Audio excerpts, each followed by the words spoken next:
Hi. അപ്പോൾ ഞാനിന്ന് ആസാമിലുള്ള കാമാക്യ ടെമ്പിളിലാണിന്ന്. മാ കാമാക്യ ടെമ്പിൾ ഭയങ്കര ഫേമസ് ആയിട്ടുള്ളൊരു ക്ഷേത്രമാണ്. എന്താണ് ഈ ക്ഷേത്രം ഇത്രയും ഫേമസ് ആവാൻ കാരണം എന്ന് വെച്ചിട്ടുണ്ടെങ്കിൽ 51 സ്ത്രീ ശക്തികളിൽ ഒരു സ്ത്രീ ശക്തി ഒരു പ്രതീകമാണ് ഈ കാമാക്യ ടെമ്പിൾ. ഇവിടുത്തെ പൂജ എന്ന് പറയുന്നത്, പ്രതിഷ്ഠ എന്ന് പറയുന്നത് സ്ത്രീയുടെ യോനിയും യൂട്രസുമാണ് ഇവിടുത്തെ പ്രതിഷ്ഠ. അപ്പോൾ നമ്മുടെ എല്ലാവർക്കും അറിയാവുന്ന സ്റ്റോറിയാണ് സതീദേവിയുടെ ദക്ഷൻ്റെ മകളായ സതീദേവി നമ്മുടെ ശിവഭഗവാനെ പ്രണയിച്ച് വിവാഹം കഴിച്ച് ലാസ്റ്റ് ദക്ഷൻ്റെ സമ്മതമില്ലാണ് കല്യാണം കഴിക്കണത്. അപ്പോൾ ദക്ഷൻ ഒരു യാഗം നടത്തുന്നുണ്ടായിരുന്നു. അപ്പോൾ യാഗത്തിൽ പങ്കെടുക്കാൻ വേണ്ടി സതീദേവി പോവും.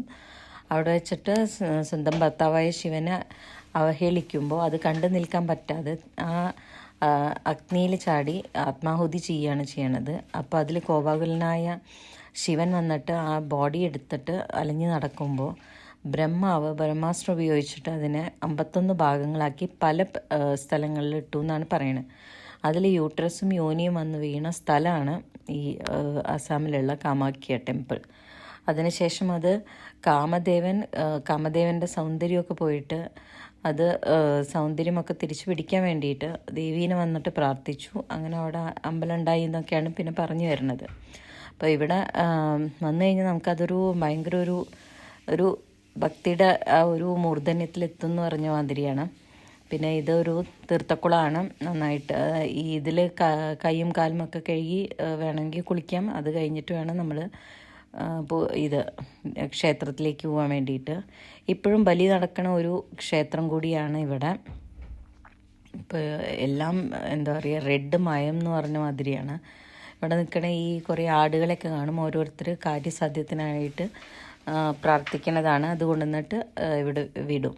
പിന്നെ നമുക്ക് ദർശനം കിട്ടാൻ 2 തരം VIP ദർശനമുണ്ട്, നോർമൽ ദർശനമുണ്ട്. VIP ദർശനത്തിന് 500 സംതിങ് കാശ് കൊടുത്തിട്ട് നമ്മൾ മുമ്പ് തന്നെ ബുക്ക് ചെയ്യണം. അപ്പോൾ ഒരു 2-3 മണിക്കൂറിൻ്റെ ഉള്ളിൽ നമുക്ക് ദർശനം ചെയ്യാൻ പറ്റും. അല്ലാന്നുണ്ടെങ്കിൽ 6-7 hours ആവുമെന്നാണ് പറഞ്ഞു കേട്ടത്. അപ്പോൾ ഇവിടെ ഒരു 7 o'clock ആണ് ടെമ്പിൾ തുറക്കണതെങ്കിലും ഒരു 3 o'clock മുതൽ ഇവിടെ ക്യൂ തുടങ്ങിയിട്ടുണ്ടാവും. രാവിലെ 3 o'clock മുതൽ ക്യൂ തുടങ്ങിയിട്ടുണ്ടാവും എന്നാണ് പറഞ്ഞു കേട്ടത്. അപ്പോൾ അത്രയും ഭയങ്കര തിരക്കാണ്. സീസൺ അല്ലാത്ത ടൈമിലാണ് ഞാൻ വന്നിക്കണത്. എന്നാലും കൂടിയും ഭയങ്കര തിരക്കായിരുന്നു. 2-3 മണിക്കൂർ വേണ്ടി വന്നു പ്രാർത്ഥിച്ചിട്ട് പുറത്തേക്ക് ഇറങ്ങാൻ വേണ്ടിയിട്ട്.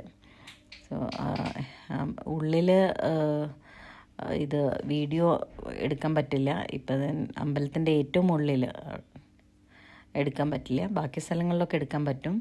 അപ്പോൾ ക്യൂ നിൽക്കുകയാണ് ഇപ്പോൾ ദർശനത്തിന് വേണ്ടിയിട്ട്. സോ